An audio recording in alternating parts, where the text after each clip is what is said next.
So as it gets a little more complicated, you're going to be asked to do the same or a similar thing here, but with variables.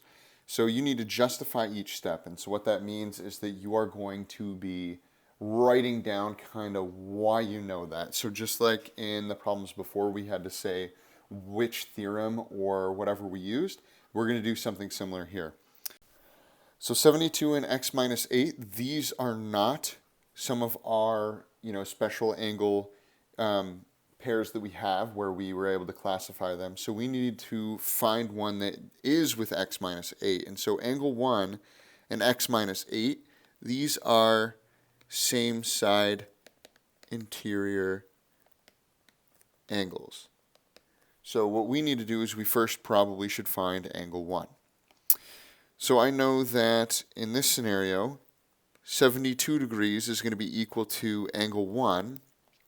And the reason why this is because this is the vertical angle theorem, right? So now I know angle 1 is 72 degrees. Well, angle 1 plus that angle x minus 8 has to be equal to 180 degrees. And this is same side interior.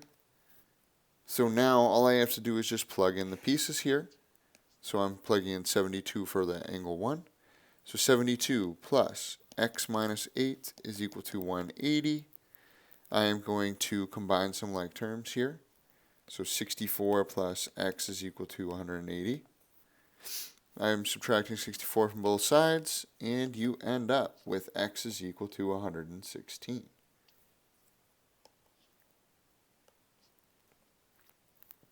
You can always plug this back in and see if it works out. I would use this idea of same side interior angles adding up to 180 to double check your work.